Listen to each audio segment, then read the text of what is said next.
pueden buscar, Claro. se pueden suscribir por Ministerio Revelando la Verdad, nos pueden buscar por Instagram, así mismo como tal, y por Facebook, nuestra página de Facebook, Ministerio Revelando la Verdad. Amén, amén. Dios te Así. bendiga, mi hermano Ronnie.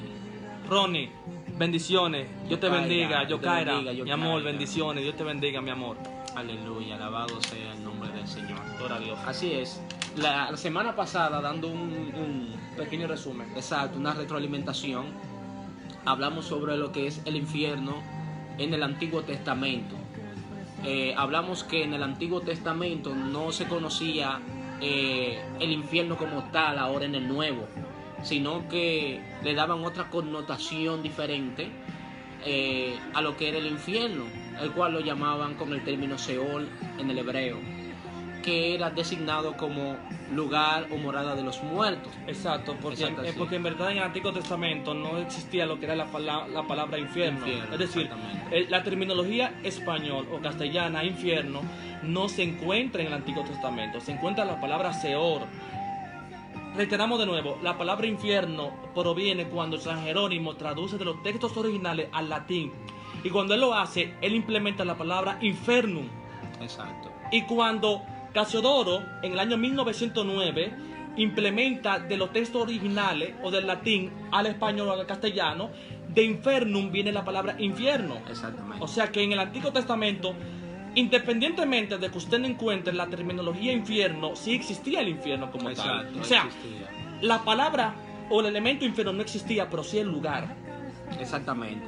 Entonces ya a través de los tiempos las cosas han ido cambiando y vemos que a profundidad y en más claridad el Señor Jesús habla con más detalle, con más profundidad, con más claridad acerca del infierno. Así es. Entonces en el Nuevo Testamento encontramos muchas evidencias que apoyan un lugar donde realmente van las personas Así es. malas, las personas que cometen pecado, las personas que lamentablemente mueren o parten de esta vida sin antes aceptar a nuestro Señor Jesucristo. Así que vamos hoy a hablar sobre el infierno, pero en el Nuevo Testamento, el cual tiene otro nombre ¿Y que cuál se le ha dado. ¿Y cuál será, mi hermano? Oh, unos nombres que los griegos, porque los griegos tenían un pensamiento muy amplio, tenían realmente un pensamiento increíble y pensaban muchas cosas y designaban ciertos lugares para determinar lo que era el infierno, ciertos términos. Entonces hoy en día vamos a aprender esos términos que son muchos, tan lo que es la tiniebla de afuera, tal lo que es el Gehenna, tal lo que es el Hades.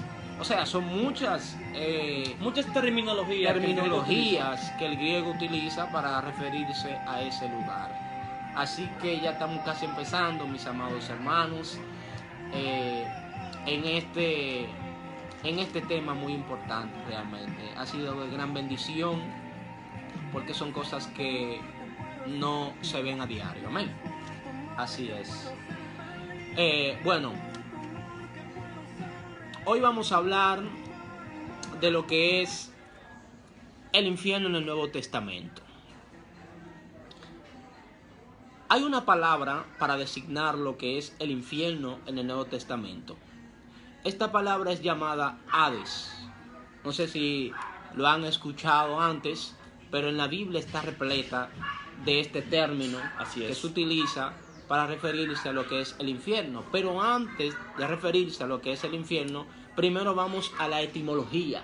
¿De dónde surge el nombre o la palabra Hades? Los griegos, que eran grandes pensadores, gente sabia, utilizaron este nombre primeramente para referirse o designarse al dios que vivía bajo las ciudades subterráneas, o mejor dicho, el lugar de los muertos. Ese nombre llamado Hades era atribuido al dios a nada más y nada menos que Plutón. Este dios, que llamado así por los griegos, era el dios de las regiones subterráneas, de lo más profundo de la tierra o morada de los muertos. Tiempo después, este término se utilizó para referirse a lo que es el infierno como lugar o morada de los muertos o los difuntos, las personas que parten sin el Señor Jesucristo en esta tierra. Pero antes de eso, ellos tenían la creencia de que este nombre Hades o este lugar tenía dos divisiones, mi hermano Abraham. ¿Cuáles eran las dos divisiones de este lugar llamado Hades? Había una división, una más profunda que la otra. La más profunda era llamada el Tártaro. No sé si usted ha escuchado, pero la región más profunda dentro del Hades había dos divisiones. Una llamada el Tártaro, que era la más profunda, y la otra llamada los campos de Eliseo o Elíseos, que era la primera.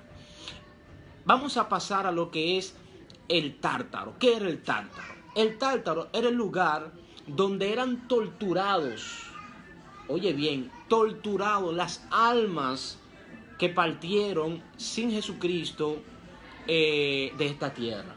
O sea, las personas que cometieron pecado, las personas que hicieron lo malo, todas esas personas malvadas iban a ese lugar llamado el Tártaro, la región más baja y más profunda dentro de lo que era el Hades. También estaba lo que era los campos de Elíseos o el Eliseo. Este campo o este lugar, que era el segundo, este era el lugar donde moraban la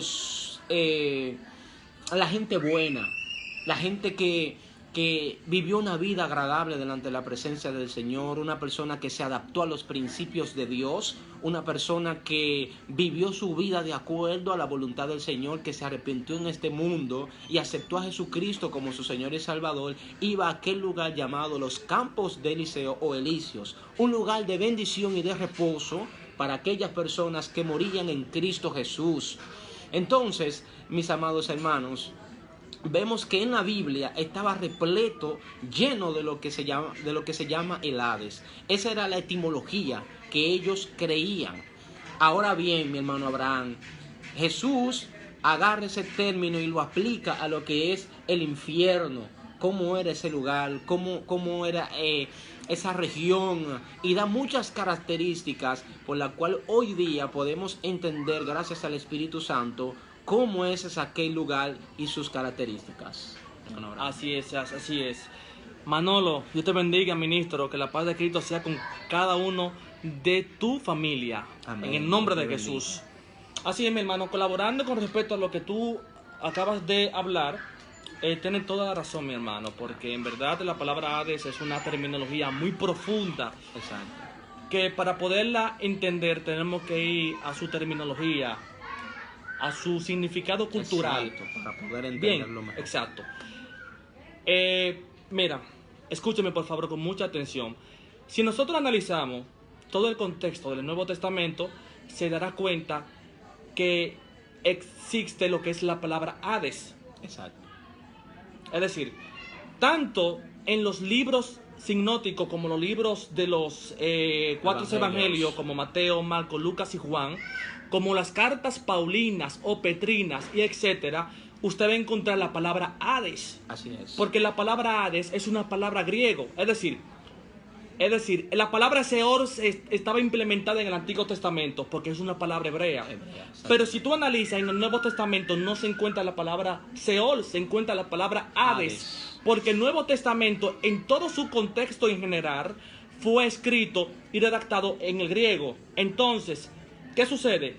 En el griego no existe la palabra Seol, sino la palabra Hades, y significa infierno. Ahora bien, ¿qué se creía o qué creían los griegos con respecto al infierno? Tú lo acabaste de mencionar. Exacto. En primer lugar, el Hades significa lugar de los muertos. Segundo, significa muerte. También hay otra palabra muy importante que significa muerte, y es la palabra Thanatos. Es decir, tanto la palabra Hades en el griego como la palabra Thanatos significa muerte. Tercero, también significa inframundo. Exactamente. ¿Por qué significa inframundo? Porque según la ideología, la mitología griega, los griegos entendían o comprendían que en las profundidades de la tierra, en lo más profundo, existía un lugar, un reino llamado el Imperio de Hades. Exactamente. Y en este Imperio de Hades era gobernado por un dios también llamado Hades. ¿Quién era Hades? Según la mitología griega, Hades era el hijo mayor de Cronos.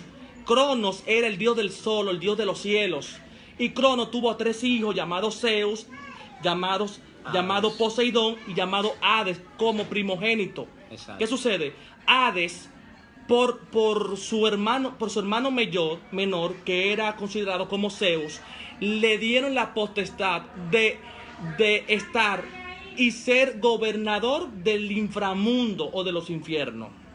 Ahora bien, según la mitología griega, en el inframundo existían 2 y 3 lugares importantes. ¿Cuáles eran los lugares importantes según la mitología griega? Estaba el Tártaro. El Tártaro, como tú acabaste de mencionar, era el lugar mucho más profundo, es decir, el lugar más profundo en todo el sistema o el todo vasto imperio del Hades. Exacto. Estaba el Tártaro, en lo más profundo. Lo más profundo de abajo. Exacto. Y en lo más profundo, todas las personas más pecadoras y todas las personas que más cometían diferentes tipos de pecados y aquellos que no cumplían con los principios y con los mandamientos de los griegos, de los dioses, eran llevados al Tártaro. Eso es así. Segundo, también eran los ríos infernales. Los ríos infernales era un lugar donde estaban también los pecadores. Ahí estaban los pecadores con menos proporción de pecado. Tercero, los campos elíseos. Los campos elíseos, mis hermanos, estaban en un lugar mucho más distante, pero sí en el inframundo. ¿Qué es lo que son los campos elíseos? Los campos elíseos, o los campos de Eliseo, como muchos le llaman, era un lugar donde habitaban los justos, como creían los griegos. Exactamente. ¿Qué sucede? En ese lugar, los campos de Elíseos, estaban los gobernantes justos.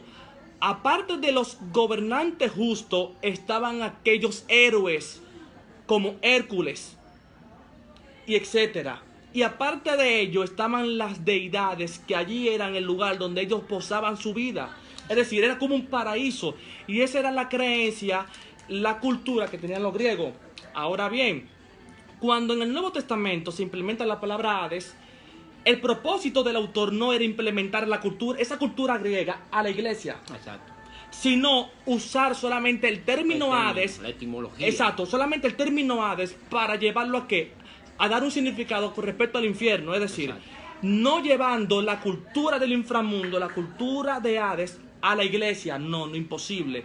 Simplemente lo que se hizo fue que se llevó el término griego Hades para darle una definición del infierno.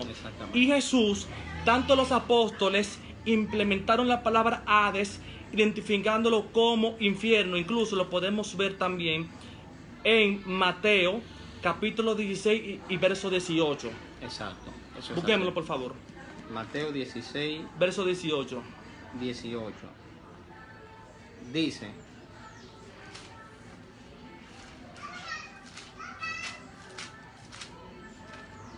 Mateo capítulo 16, verso 18. Dice claramente: y yo también te digo que tú eres Pedro, y sobre esta roca edificaré mi iglesia, y las puertas del Hades No van a prevalecer. no prevalecerán contra ella. Es decir, lo que está diciendo en pocas palabras, que las puertas del infierno no van a prevalecer contra ella. Contra la iglesia o sea, de Cristo. el autor implementa la palabra Hades, vuelvo y reitero, Exacto, no implementando la cultura griega en ese aspecto. exacto, Simplemente sacaron la palabra Hades para implementarla como infierno, no como cultura griega. exacto. Como la ¿Entiende? etimología, para darle Exacto. el énfasis a ese lugar tan horrible, tan terrible, que lamentablemente el Señor Jesucristo no quiere que ninguno vaya a ese lugar, pero lamentablemente cada quien tiene su libre albedrío y decide dónde quiere ir.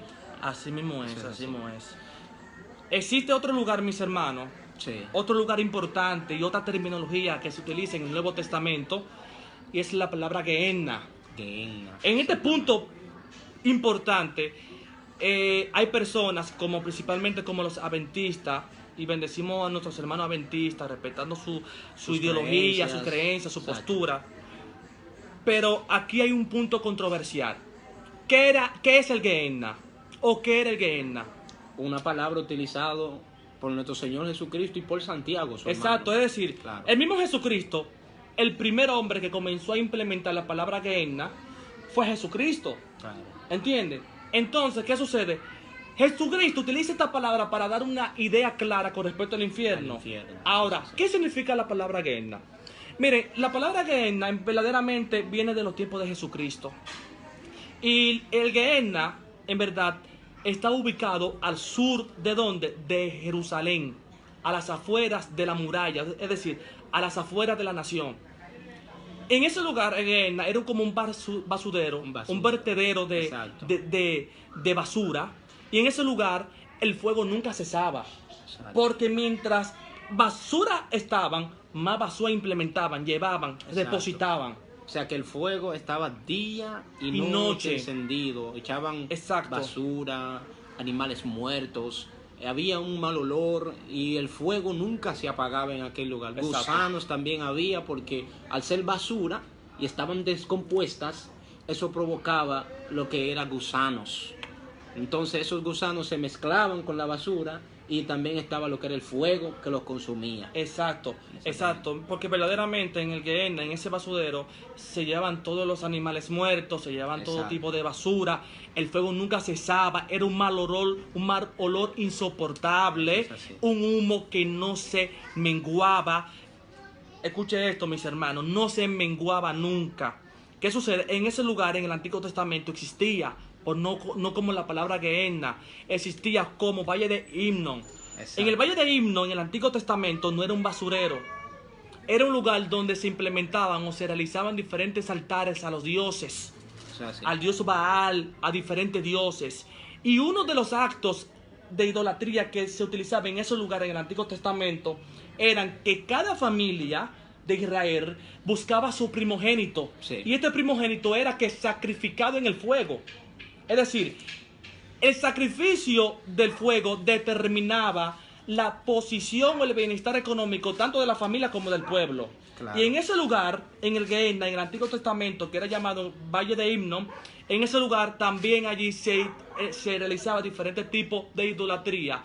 Luego, en el tiempo de Jesucristo, se cambia esto y se lleva a otro plano como basurero. Exactamente. Ahora bien, ¿por qué Jesús implementa la palabra Gehenna?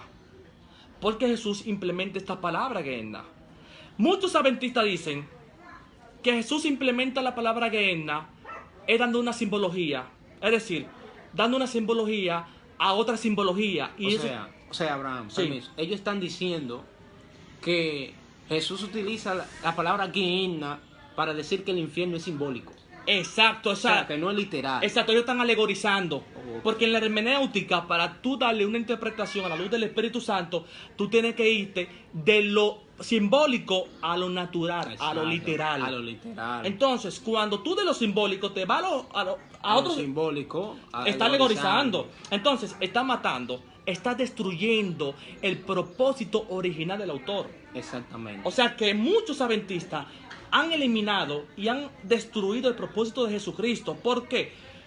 Porque cuando Jesucristo implementaba una parábola en su tiempo, en su vida ministerial, muchos decían o muchos dicen que la parábola era implementada para que algunos, como los escribas y fariseos, no entiendan el mensaje. Al contrario, Jesús implementaba la parábola para que el fariseo, el escriba, el saduceo pueda entender más claramente el propósito de quién, del mensaje. ¿Por qué? Porque de la parábola se implementaba de acuerdo a la cultura, la vida cotidiana. Entonces, para Jesús implementar o enseñar con respecto al infierno, él tuvo que buscar algo que más se asemeja al infierno. Exactamente. Y él buscó el ¿qué? El Gehenna, porque él veía que el Gehenna estaba el fuego, porque el fuego es lo peor que hay. Exacto. Aparte de eso, exacto, habían gusanos. Y aparte de eso, el fuego nunca cesaba. Es decir, exacto, el único lugar en Jerusalén o en ese entorno que Jesús podía implementar para dar una enseñanza era el Gehenna. Exacto, porque ese era el lugar como un poquito más adecuado o se ajustaba a lo que es la verdadera realidad del infierno. Así es. Entonces, vemos aquí apoyando lo que dice mi hermano Abraham. Así es. Vamos al libro de Marcos, capítulo 9, versículo 43 en adelante. Dice: si tu mano te fuera ocasión de caer, córtala. Mejor te es entrar en la vida manco que teniendo dos manos ir al infierno, al fuego que no puede ser apagado, donde el gusano de ello no muere y el fuego nunca se apaga. Repite la dirección del texto. Marcos 9:43. En ese verso, Marcos 9:43, en los textos originales no implementan la palabra infierno. La palabra infierno vino porque Casiodoro la implementó al castellano. Exacto. ¿Qué sucede? La palabra ideal que está en los textos originales es el Gehenna. El Gehenna. Es decir, Jesús no dice infierno, dice el Gehenna para dar una idea con respecto al infierno. Y cuando Jesús proyecta y habla y menciona el Gehenna, todo el judío, conocedor, docto e ignorante, sea fariseo, sea lo que sea, entendió el mensaje de Jesucristo. Claro, porque ese era el propósito, que ellos entendiesen lo que realmente Jesucristo quería dejar dicho en ese momento. Exacto. Claro. Entonces, nuestros hermanos adventistas y algunas sectas y otras denominaciones, respetando su postura, pero tenemos que revelar la verdad, porque para eso Dios nos ha llamado, lamentablemente han dicho que el Gehenna simplemente está enseñando un castigo simbólico de lo que le puede pasar al ser humano. Exacto. Porque ellos dicen, voy a dar una pequeña pincelada, que cómo es posible que el cuerpo humano va a resistir tanto fuego por toda la eternidad. Esa es otra clave. Es otro punto. Ellos dicen, yo escuché o yo vi un video de un adventista que decía, él decía, imagínese usted su dedo puesto en el fuego. Físicamente aquí. O sea, físicamente. Exacto. Y que dure 5 segundos, Se quema. 10 segundos, media hora, 1 hora. La carne humana, el cuerpo humano no resiste. No. Pero el punto está que en el infierno, mis hermanos, el fuego que existe no es literal, o sea, no es físico. No es un fuego como el fuego de aquí, del No, planeta. no. Porque eso es lo que está pasando. Ellos están comparando el fuego terrenal de aquí de la tierra con el fuego del infierno. No es el mismo fuego. Michael, evangelista, Dios te bendiga. Amén. No es el mismo fuego, Abraham. Así es. Porque ese fuego es un fuego especial que no solamente causa dolor y ardor, sino que también causa lo que es perturbación y amargura. Así es. O sea que mientras te estés quemando, tú vas a sufrir. Mientras te quemas, vas a llorar, vas a experimentar cosas y, oye, esto Mira, no se puede describir. exacto, hay un punto, que después de la muerte, ya este cuerpo, este cajón, Exacto. se queda, se pudre. Pero de manera espontánea, tu alma que va a ir al infierno. Exacto. Y tu alma que fue diseñado para vivir en la eternidad, entre la eternidad, es que va a sufrir las penalidades del infierno. Es decir, que en primer lugar no es este cuerpo que va a sufrir, es tu alma. Y tu alma tendrá la capacidad de soportar el grado de fuego que va a existir en el infierno. O sea que esto elimina totalmente la postura de los adventistas. Dice algo mi hermano Michael. Es porque ellos, o sea, los adventistas usan una verdad disfrazada, igual como hizo Satanás con Eva. Exacto, mi hermano, exacto. Lo que pasa es que ellos están camuflajeando una verdad de una manera para que la persona entienda que no existe el infierno. Porque yo mismo, mi hermano Michael, he hablado con un amigo adventista y él me dice que el infierno no existe. Ok, si el infierno no existe, ¿para qué le servimos a Cristo? Para que Jesús habló sobre el reino de los cielos. Porque Jesús habló que hay que salvar nuestra alma. Porque Jesús luchó tanto, murió y pasó tantas penalidades, tanto dolor por nosotros. ¿Por qué? Porque Jesús entendía que en nuestro ser hay una arma por qué salvar. Así es, así es. Que lamentablemente Satanás está tratando de que todos procedan al infierno. Exacto. Así que, mis hermanos, estamos dando pinceladas porque eso es un tema muy amplio, Así es. muy extenso. Estamos tratando de minimizarlo o resumirlo Exacto, exacto. porque el contenido es muy cierto. Hay otro punto, mis Exacto. hermanos, hay otro punto. Hay otro punto. No voy a profundizar mucho porque esto es en vivo, no es una conferencia. Exacto. Pero es importante. Eso es así. Importante, mi hermano. Así que- Miren, pónganme mucha atención. La semana pasada nosotros hablamos con respecto al Seol. Hablábamos que el Seol, según los severos, significaba que el lugar de los muertos, el lugar donde los justos e injustos su vida era penalizada, estaba todos juntos allí. O sea, en el infierno, en el Antiguo Testamento, había un lugar muy diferente, y era que los injustos estaban de un lado y los justos estaban en una cima que lo dividía un gran abismo, donde los justos estaban en la cúspide. O sea, podían visualizar, pero no tenían acceso. ¿Qué pasa? Cuando Jesús llega a la tierra, todo cambia. Exacto. Así como la palabra Seol cambió a la palabra Hades, también cambia un poco de su terminología, de su significado. ¿Por qué? Porque aparte de que en la cruz del Calvario nosotros recibimos la redención, nuestra salvación, nuestra vida, también